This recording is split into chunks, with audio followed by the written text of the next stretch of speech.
Bismillahirrahmanirrahim. In this lecture, we are going to learn about oxidation reactions. We will discuss about the oxidation of aldehydes, ketones, and cyclic compounds. First of all, if we will discuss about aldehydes, तो oxidation जब होती है aldehydes की तो हम कोई ना कोई चीज़ यूज़ करते हैं उसमें। तो एल्डिहाइड्स की ऑक्सीडेशन के लिए एक स्पेशल रिएजेंट यूज़ होता है जिसको हम कहते हैं टॉलेंस रिएजेंट। टॉलेंस रिएजेंट जो होता है वो एक कम्बिनेशन होता है या एक सॉल्यूशन होता है सिल्वर नाइट्रेट का और अमोनिया का। ठीक है, तो अमोनिया और सिल्वर नाइट्रेट का सॉल्यूशन जो है उसको हम कहते हैं टॉलेंस रीएजेंट। और इसमें होता क्या है कि ये एल्डिहाइड्स को ऑक्सीडाइज कराता है और कार्बोक्सिलिक एसिड्स बनते हैं उनके रिजल्ट में। ठीक है, क्या होता है, एल्डिहाइड्स को ऑक्सीडाइज करवाता है और उससे कार्बोक्सिलिक एसिड्स बनते हैं और ये जो है वो सिल्वर को प्योरीफाई करने के लिए या सिल्वर को हम कहते हैं उसकी प्योर फॉर्म हासिल करने के लिए भी प्रोसेस यूज़ होता है। तो इसमें हम देखते हैं कि होता क्या है। यहाँ पर हमारे पास प्रेजेंट है एल्डिहाइड।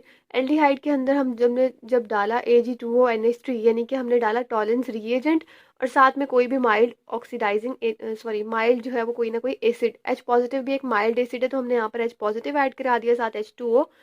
तो जब हमने टॉलेंस रिएजेंट और माइल्ड एसिड ऐड करा दिया तो क्या हुआ कि यहाँ से Ag2O ने ऑक्सीडाइज कराया और यहाँ पर ऑक्सीजन ऐड हो गया। ठीक है, मतलब CH3 CH2 C double bond O सारा कुछ वैसे ही रहा, सिर्फ C के बाद OH बन गया। ठीक है, यानी कि यहाँ पर ऑक्सीजन ऐड हो गई और साथ में हमारे पास क्या बना Ag। या अगर हमने इक्वेशन बैलेंस करनी है तो हम लिख सकते हैं 2Ag। ठीक हो गया। तो ये हमारे पास एक सिंपल सा रिएक्शन था जो हम टॉलेंस रिएजेंट के जरिए करवाते हैं, ये इंपॉर्टेंट है।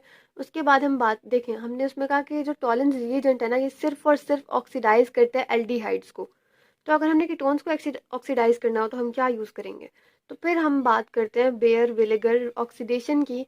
बेयर विनेगर ऑक्सीडेशन जो है ये बोथ एल्डिहाइड्स एंड कीटोन्स के लिए यूज़ होती है और इसमें ऑक्सीडाइजिंग एजेंट जो होता है वो होता है पर ऑक्सी एसिड्स। पर ऑक्सी एसिड्स क्या होते हैं, हम लोगों ने कार्बोक्सिलिक एसिड्स के बारे में तो पढ़ा है, वो होते हैं COOH।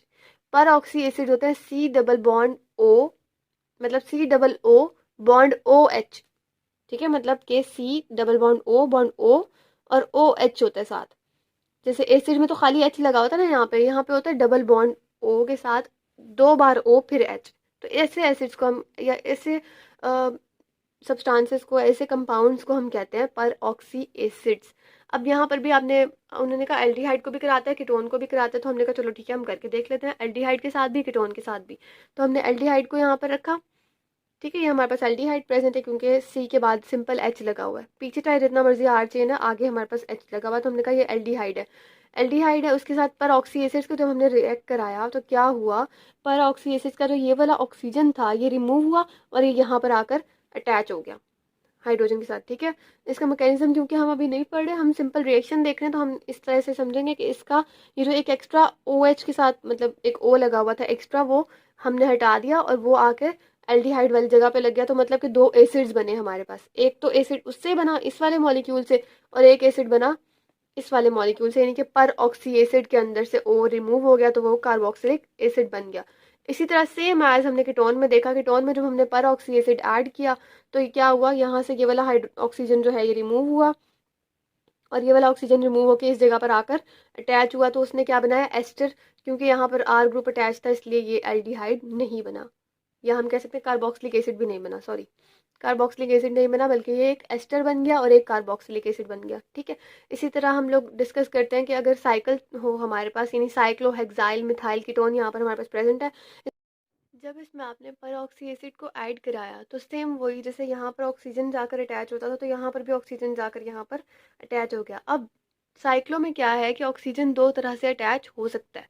क्या मतलब है इस चीज़ का कि या तो ऑक्सीजन इधर जाकर अटैच होगा, यानी मिथाइल से पीछे जब अटैच होगा इसका मतलब है कि मिथाइल माइग्रेट हुआ है थोड़ा सा और फिर कार्बन के साथ जो है वो ऑक्सीजन अटैच हुआ है, ऐसे ही है ना, फिर ऑक्सीजन मिथाइल के साथ अटैच हुआ है, मतलब कि COCH3, इसका मतलब है कि ऑक्सीजन जो है वो कार्बन से अटैच हुआ है और मिथाइल जो है वो हट गया है कार्बन से। जबकि दूसरा प्रोडक्ट हमारे पास क्या बन सकता है कि ये जो ऑक्सीजन यहाँ से पर ऑक्सी एसिड से निकल के ऑक्सीजन आएगा वो ऑक्सीजन इस जगह पर अटैच हो।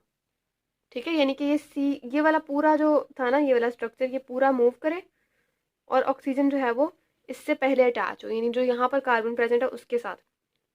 तो ये 2 तरह के प्रोडक्ट्स बन सकते हैं। अब उन्होंने कहा क्या है, उन्होंने कहा कि पॉसिबिलिटी ज़्यादा ये है कि साइक्लोहेक्सेन एसीटेट बने, मोस्टली ये बनता है। क्यों?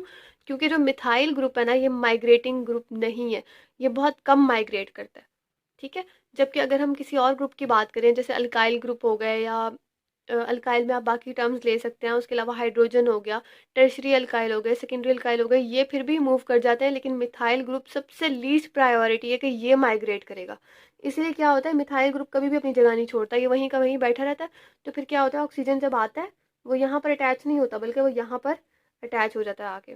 तो इसीलिए हमने कहा कि साइक्लोहेक्सेन एसीटेट ज़्यादातर प्रोड्यूस होता है, because a secondary alkyl group is more likely to migrate than CH3 group.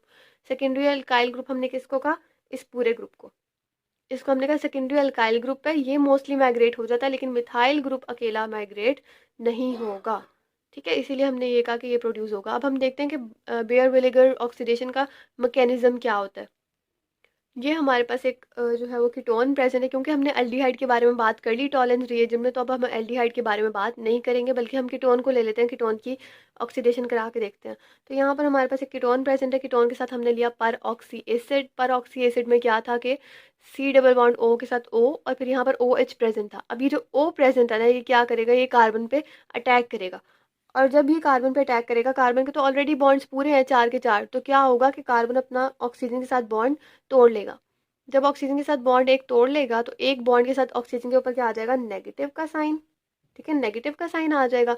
और क्या होगा कि ये वाला पूरा ग्रुप जाके यहाँ अटैच हो जाएगा। अब आपने इसमें करना क्या है कि ये जो ये वाला ग्रुप है ना, इसको उठाकर इस तरह करें, ठीक है, और इसको फिर पलटा दें, यानी कि इसको आपने उल्टा लेना है, इस तरह से उल्टा के ये ऑक्सीजन वाली साइड उस तरफ ले जानी है। अब देखें यहाँ पर, इसमें आपको समझ आएगी कि मैं क्या कहना चाह रही हूँ। ये आपने एज इट इज़ मॉलिक्यूल उठा के यहाँ पे लिख लिया पूरा, और सिर्फ क्या किया, यहाँ डबल बॉन्ड ऑक्सीजन था, यहाँ आपने सिंगल बॉन्ड ऑक्सीजन करके ऑक्सीजन पर नेगेटिव साइन शो कर दिया।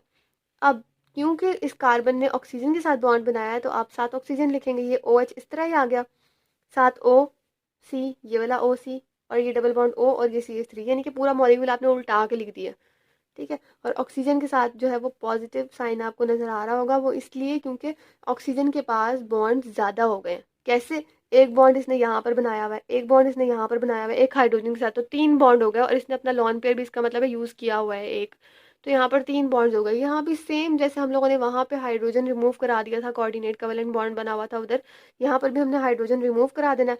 हाइड्रोजन रिमूव कराने से ऑक्सीजन जो है वो स्टेबल हो जाएगा, ठीक है। ये ऑक्सीजन गिरा, ये स्टेबल हो गया, लेकिन पूरा मॉलिक्यूल जो है ना इस टाइम पे ये अनस्टेबल है, और हम इसको कह सकते हैं कि ये अनस्टेबल इंटरमीडिएट है, ठीक है। अब क्या होगा नेक्स्ट स्टेप में, हम इसको स्टेबल करने के लिए इस मॉलिक्यूल को क्या करेंगे कि इसको यहाँ से तोड़ेंगे। जब हम इसको यहाँ से तोड़ेंगे, तो क्या होगा कि ये जो R है इसके साथ O बनेगा। अब देखें, अगर ये हम यहाँ से तोड़ देते हैं मॉलिक्यूल को, तो इसके कार्बन के पास भी अपना पूरा ही है, CH3 C डबल O, इसको एक हाइड्रोजन की ज़रूरत है, ठीक है।